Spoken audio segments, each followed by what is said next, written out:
Bonjour à toutes et à tous, bienvenue dans cette vidéo pour les prévisions astrologiques du signe des Poissons pour l'année 2026.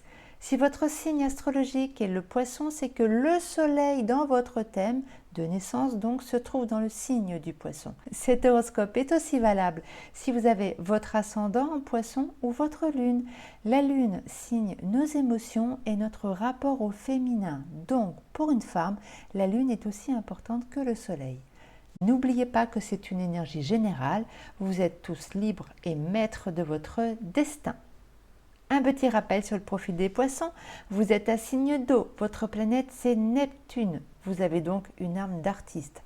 Vous avez aussi une très grande sensibilité et un monde intérieur très riche. Vous avez en général une grande foi et un dévouement pour les autres. Petit bémol, vous êtes parfois un peu trop rêveur. Pour plus de facilité, j'ai mis en bleu les signes avec lesquels vous êtes compatibles, comme le Scorpion, le Cancer, mais aussi le Taureau et le Capricorne, et en noir les signes qui ne forment pas de bons aspects avec le vôtre, comme la Vierge, le Gémeaux et le Sagittaire. Pour vous les Poissons, c'est une année de changement puisque votre planète, la planète Neptune, était chez vous depuis 2011. Elle sort enfin de votre signe pour aller en Bélier et ne vous concernera plus. Ce sera aussi le cas de la planète Saturne qui était chez vous depuis 2 ans. Elle part aussi en Bélier en début d'année. Et puis nous avons Uranus, la planète des bouleversements, qui était en Taureau. Elle y est d'ailleurs encore jusqu'au 25 avril. Elle vous a fait du bien encore un petit peu cette année. Ensuite, elle ira en Gémeaux et elle vous demandera plus de défis. Mais c'est sans compter le soutien de la belle planète Jupiter qui se trouve encore en Cancer jusqu'à la moitié de l'année. Neptune est une planète lente et donc collective. Elle fait le tour du zodiaque en plus ou moins 170 ans. Elle reste une bonne quinzaine d'années dans un signe.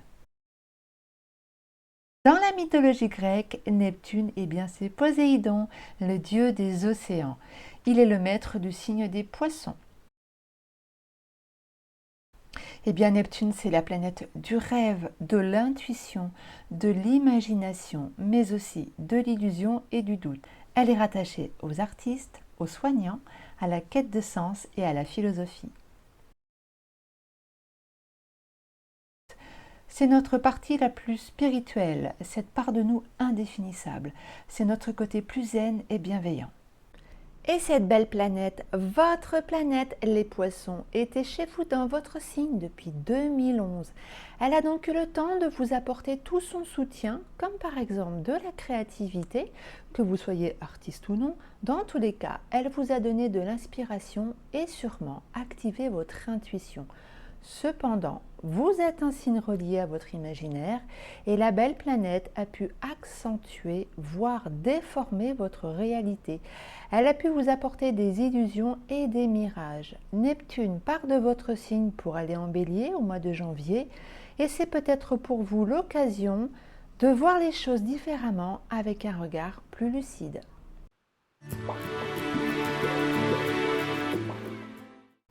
Uranus est une planète lente, donc collective. Elle fait le tour du zodiaque en plus ou moins 84 ans. Elle reste environ 7 ans dans un signe. Uranus, c'est Ouranos dans la mythologie grecque, le créateur du ciel. C'est pas rien, c'est la planète du Verseau. Uranus symbolise la révolution, la liberté, l'innovation, le changement soudain. Elle demande à chacun de retrouver sa souveraineté, de nous imposer et d'oser être soi-même. Et la belle planète Uranus, elle est encore en Taureau jusqu'au 25 avril. Elle y est quand même depuis 2018, donc elle a eu le temps de faire son œuvre. Elle concernera encore cette année jusqu'au 25 avril, donc les troisièmes décans, si vous avez votre soleil entre 26 et 29 degrés. Il est encore temps donc de profiter de l'énergie d'Uranus, même si elle a fait son temps depuis 2018. Elle vous a donné l'envie de vous affirmer, retrouver une liberté, une souveraineté. Elle peut encore vous apporter plus de volonté et de courage, donc profitez-en bien. La planète Uranus va donc arriver en Gémeaux à partir du 26 avril pour plusieurs années. Le Gémeaux est un signe en tension avec le vôtre. Elle concernera, en tout cas pour cette année, les premiers décans si vous avez votre Soleil entre 0 et 5 degrés. La planète Uranus, qui n'est pas en bon terme avec votre Soleil, va toucher votre vie sociale, votre rapport aux autres, votre vie professionnelle si vous en avez une, mais c'est surtout votre manière de briller et la planète apportera une énergie assez puissante. Donc pour vous cette année, vous aurez la sensation d'être contraint, d'avoir des frustrations, de ne pas pouvoir agir comme vous le souhaitez, de vous retrouver dans des situations qui vous enferment. Donc ça peut être soit un mouvement intérieur, comme un ressenti, comme cela pourrait aussi se projeter à l'extérieur, comme par exemple avoir de nouvelles responsabilités qui vous incombent et ne vous correspondent pas du tout. Uranus, vous l'aurez compris, ce sont les changements imprévus et les bouleversements. Donc, pour cette année en tout cas, évitez de prendre des décisions trop radicales. Prenez le temps de peser le pour et le contre. Saturne est une planète lente et donc elle a un impact au niveau du collectif. Elle fait le tour du zodiaque en plus ou moins 30 ans et reste 2 ans dans un signe. Eh bien Saturne, au Chronos dans la mythologie gréco-romaine, c'est le père de Zeus, Jupiter. Et cela indique bien cette notion d'autorité. C'est la planète du Capricorne. Saturne, c'est le maître du temps, de la fin des cycles. Il impose de la lenteur, de la maturité et de la responsabilité. C'est une planète d'autorité en lien avec nos peurs et le passé. La planète du temps, elle est encore chez vous, en Poisson. Elle va partir de votre signe à partir du 13 février pour aller en Bélier, où elle ne vous concernera plus du tout. Elle va concerner encore donc les troisièmes décans, si vous avez votre Soleil entre 26 et 29 degrés, donc vraiment la toute fin de signe. Elle peut encore vous amener plus de pondération, apporter encore son soutien si vous avez des projets à long terme. C'est encore le moment de mettre vos désirs en action.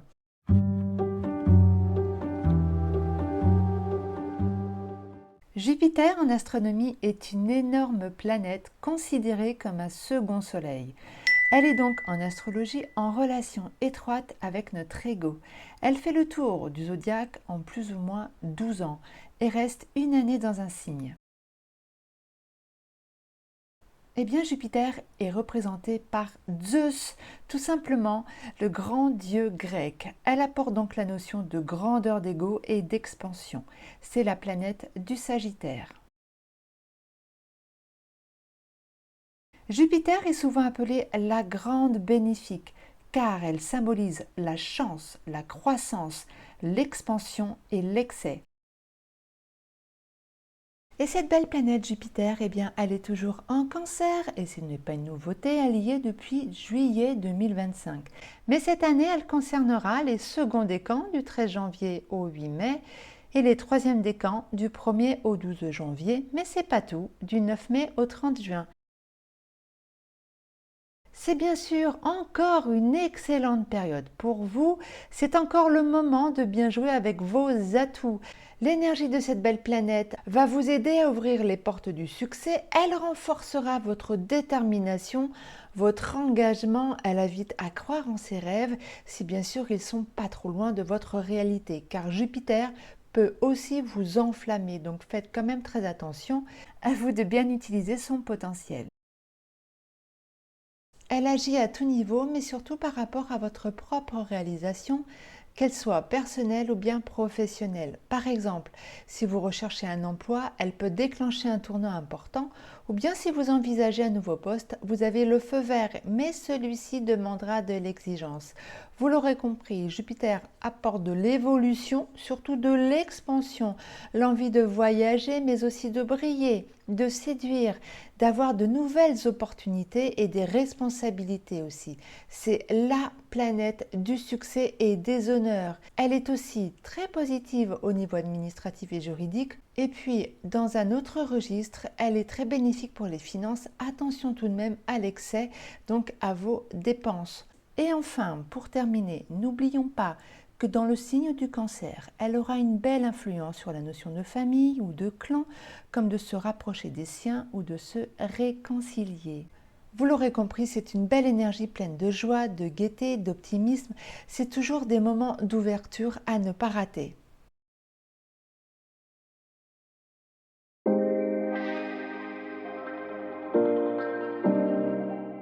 Et nous passons à la planète Vénus. Dans la mythologie, elle représente l'art, mais surtout la beauté.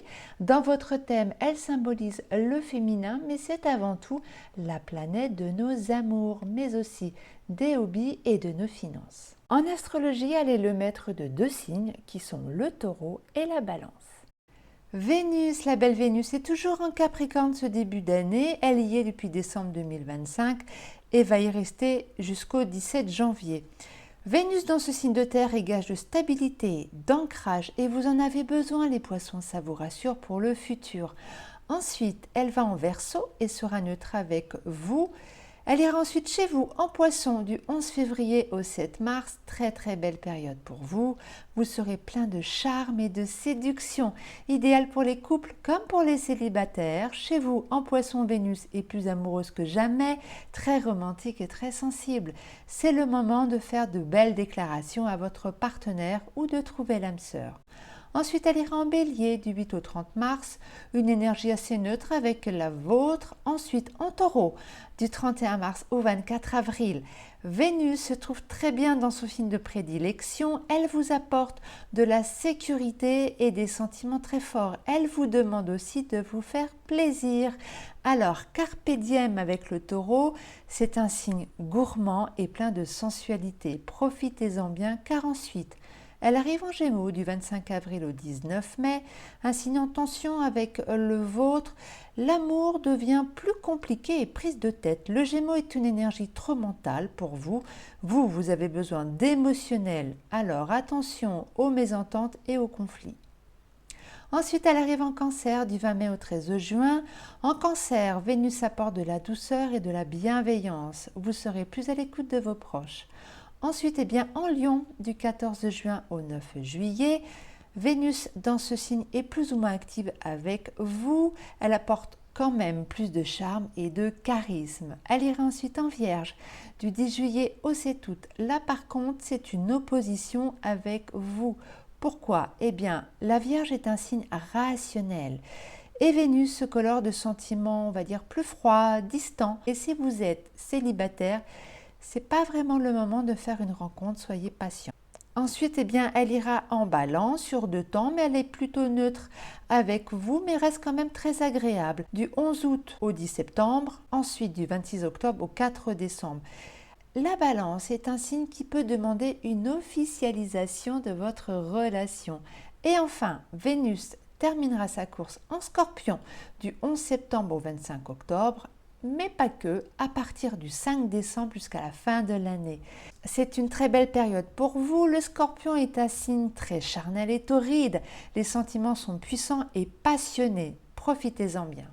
Les bonnes périodes avec Vénus pour faciliter les rencontres ou faire évoluer une relation, en Capricorne du 1er au 17 janvier, chez vous en Poisson du 11 février au 7 mars et puis en Taureau du 31 mars au 24 avril, en Cancer du 20 mai au 13 juin et puis enfin en Scorpion du 11 septembre jusqu'au 25 octobre, ensuite à partir du 5 décembre jusqu'à la fin de l'année.